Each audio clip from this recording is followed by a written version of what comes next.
That was beautiful.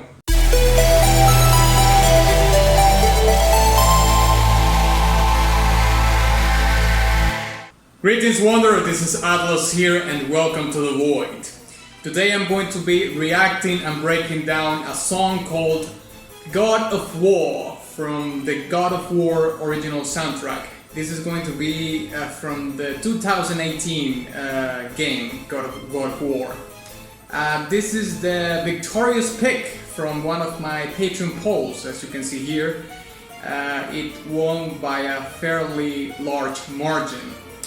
And in case you want to sway the vote towards what I'm going to be reacting and breaking down next, you can join my Patreon starting at $1 a month. So certainly God of War is one of the most popular franchises in the PlayStation, I believe. It's quite a titan of a franchise, I would say, in today's world, let's say.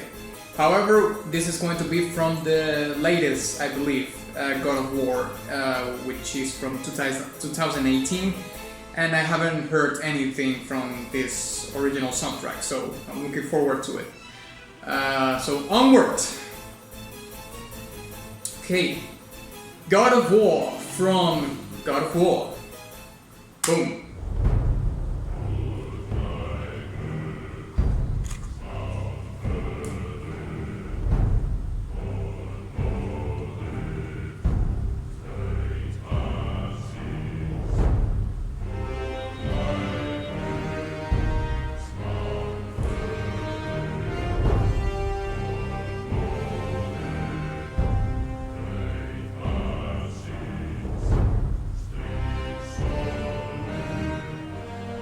Seems that the leitmotif is actually in the vocals, not so much in the strings.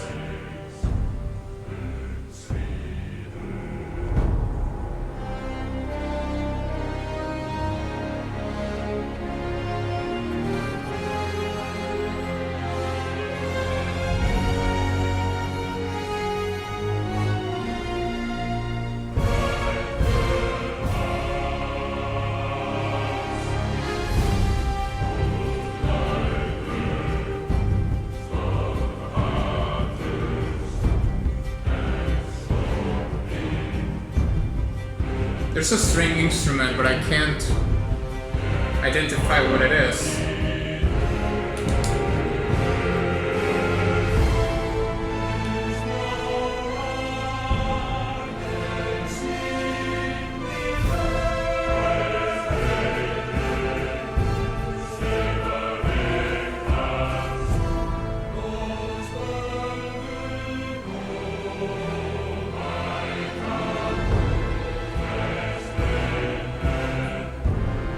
The strings seems to have like a support role, more of a support role.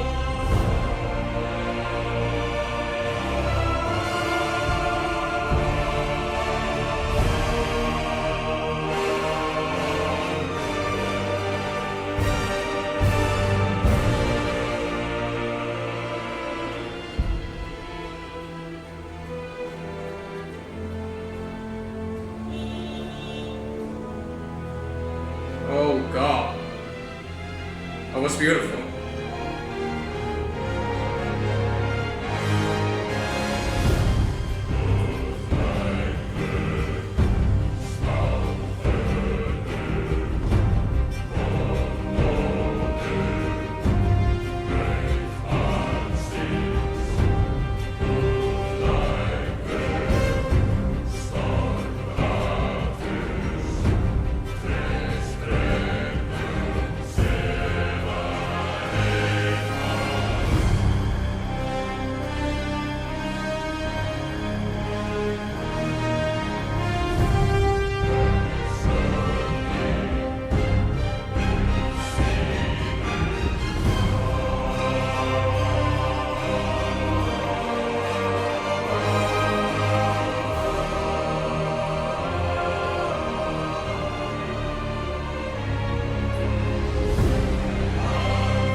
there we have it.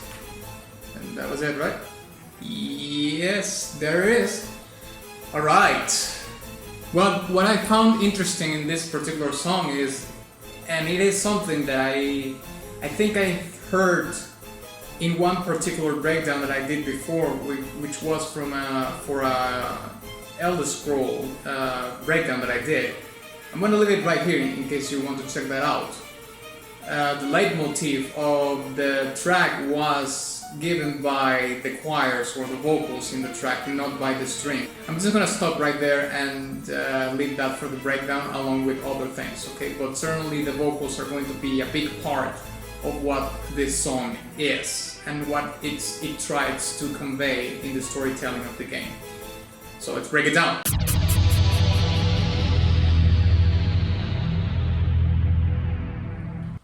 Okay, so before we start breaking down the music itself, I just did a little bit of research, and it turns out that the song actually has lyrics. It was kind of a hunch that I had, because certainly I couldn't really understand what the vocals were saying, but as it turns out, yes, it has lyrics. The thing is that the lyrics apparently are in Icelandic, and I found an English translation here from lyricstranslate.com, so I hope that this is correct for the most part, but this is certainly a very cool decision from the composer to choose to write the lyrics of at least from this particular song in Icelandic, because one thing I know for sure is that God of War 2018 takes place in the Norse mythology. So of course I'm going to be breaking down a little bit the lyrics to see what the lyrics can tell us from the original story of the game, and also see if the lyrics also are enhancing what the music is doing, or is the other way around, okay? So, we have exiled God, father's shame, mother's hope, child's trial. Okay, I don't really remember that much from the story of God of War, the previous games, but I'm going to make a guess here and say that Kratos is now an exiled god, because first of all, he's now in the Norse mythology, so I think he's essentially the same guy, it's the same character, but now he seems to be living in the Norse mythology, or he had to be exiled to the Norse mythology from all the havoc and all the destruction that he made in the Greek mythology world, let's say. Because one thing I do remember is that he actually kills Zeus or something like that, something crazy like that. And this father's shame is, I don't know, I'm not really sure, but I don't know who Kratos' father was.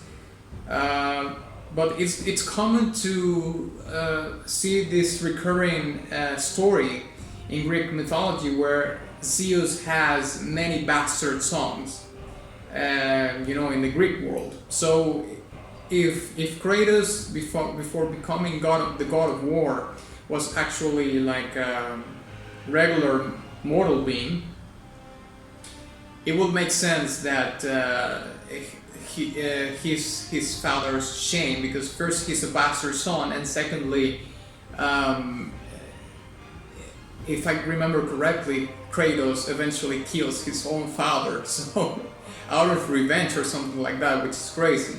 So if that's the case, maybe that's what it's talking about. But if it's not, maybe it's talking about the kid that we see in the game, in the 2018 game. I think that's his son in the game. I'm not really sure, but maybe at the beginning of the whole video game, Kratos is a little bit disappointed at his son for some reason. I don't really know why. Then we have Mother's Hope, which would be, of course, the child. But at the same time, I never, in any gameplay that I watched from God of War 2018, didn't see the mother anywhere. So I don't know if the mother is dead or I just haven't seen her because I haven't played the game. But certainly I think it's speaking certainly about the kid that we see in the video game, that I think it's Kratos' son. And of course at the end it's talking about the child's trial, because of course him being the son of a god and Kratos being the god of war and everything that he lived before this video game or the story in this particular video game, certainly the kid is expected or supposed to live to those standards, and maybe that's the kind of the father's shame that Kratos feels towards his son, in the sense that he might be disappointed that he is not the warrior that he is. And I actually remember that in the beginning of the video game that he's like training him and teaching him how to hunt and so on and so forth, you know. But certainly him being such a young child, he has many things to, you know, to learn and to suffer in life, because, you know, that's part of life, the suffering and the pain, but also the good times. But certainly the conflict is what is going to be more brought forward in the video game to spice it up. Now this next part is very interesting because it says, God's plague, I bear sins, trust the boy, soothe his rage, blood's curse, irreparable. So I think that this is not only talking about Kratos, but the stance or the dichotomy that he has in his head towards his son, because it says God's plague. Well, if my memory serves well, and I said that he killed all these gods in the Greek mythology, you know, he killed even Zeus. Of course, he's like the god slayer, like the god, like the plague of gods, like the scourge of gods, because he slayed so many gods in the Greek mythology. So maybe this is like the reputation that he has now in the Norse mythology, and well, it's quite a reputation, isn't it? But of course it's talking about I bear sins, which of course it could be related to that, the fact that he could have killed his own father in case Zeus was his father, which is a common story, you know, like I said before. And now comes the dichotomy in his thinking, like trust the boy or soothe his rage. It's like, I don't know if I should let my son be the person he should be, as, you know, his own identity and his own personality of who he is, or soothe his rage in the sense that, you know, he appears to have a missing mother or a mother that is absent, and the kid being Kratos' son certainly creates like a target, you know, on his back. Like a lot of people might be looking for revenge against Kratos, and his son could be potential prey in that vengeance, and therefore Kratos is thinking like, I have to make this kid like a bloodthirsty berserker or something like that, you know, to be able to defend himself. But at the same time it's like, I don't want him to become that, you know, because that's, I have all these scars and all these awful things that I had to do, or that I decided to do, not necessarily that I had to do, but that I decided to do all these terrible things, and I don't want my kid to live through that and have to do that. So he talks about blood's curse, irreparable. You know, he's talking about like father, like son. It's basically saying like, yeah, the kid is going to become a Kratos number 2, you know. So it's not even a thing of a trial and error, or maybe the kid is not going to be like that. No, it's like, it's going to be like you because it's your son. It's in your blood. Your blood is cursed with this unconceivable rage and hatred. Okay, so now let's start talking a little bit further about the music itself, the composition, you know, the strings, the percussion, the choirs, the vocal, and everything that is, you know, taking a part into what we hear. So the first thing that I want to talk about is, of course, the choirs or the vocals in the track, which because I believe that they are not only the spotlight of the song, they are the hypercarry of the song. They carry the song all throughout. They perform the leitmotif of the track, and also all the other instruments serve as a support for what the vocals and the choirs are doing. So we can hear that at the beginning of the track, we can hear these very low vocals, right? These low register vocals, and at some point I thought that I was listening to throat singing, you know the kind of singing that people in the Mongols did or still do, which is very low, you know, it's very in low register. Then I thought maybe no, I don't think it's throat singing, at least alone, because this might be like you know, a regular choir singing really low, but layered under that might be like actual throat singing to give it that kind of you know, that what do you call that, that kind of fry quality that it has, because it sounds coarse, you know, at the bottom of it. At the bottom of it, it sounds coarse and has this fry quality to it. So if there's a throat singing mix in it, it's layered below the actual vocals in there, which are really low. Now, what's further interesting about it is that they are not only singing the leitmotif of the song, but they also have this rhythmic quality to it, because it's very, even though they don't have a lot of attack, they are executed in a relaxed way, I would even say. It has this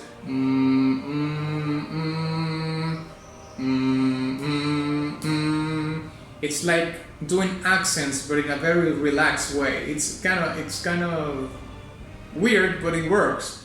And even though the vocals doesn't have a lot of attack, because they are sang in a more chanty way than in a warlike way, than in a punishing kind of what you will hear the drums doing, for example. And they are performed in a chanty way, but at the same time they have this rhythmic quality to it that is you know, it's doing some accents there. I find that very interesting, and you can hear then that, you know, the strings actually emulate that, emulate the leitmotif, and it's good that they do that in the second part, or well, I don't know if I should call it the second part, but you know, after we hear the first batch of the choirs, you're just doing the chanting, we hear like a transition into the strings. So the strings overtake the leitmotif, but due to the nature of how the strings are performed and the actual instrument, you know, or instruments, I would say, the track becomes open. It has this openness that are given not only by the nature of the instrument itself, but how they are performed, and it creates space in the track, and that space is a good transition in between this beginning part, which we heard was a little bit of a pocket, you know, because we had those accents in the vocals where you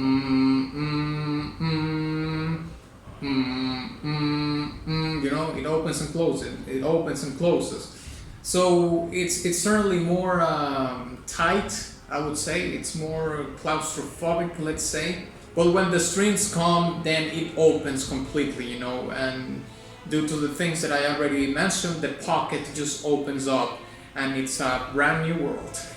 And speaking of a brand new world, you can actually hear that when the strings start to emulate the leitmotif, and then the choirs comes in again to take control of the track, it's in a higher register.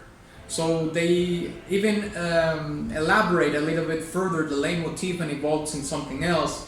And the fact that the choirs are now in a higher pitch give you this sense of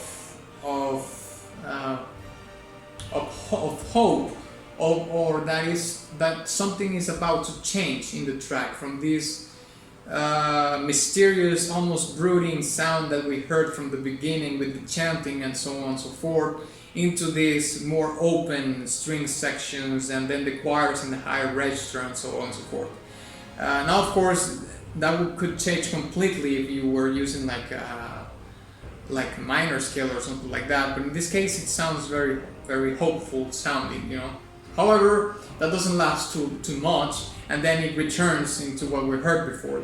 So the composer is using this particular sort of transition to create tension, which you believe that there's coming to the track is going to evolve into a certain change in tone of the track, which is from the foreboding or the brooding part, mysterious part, into something more hopeful and more good feeling, let's say.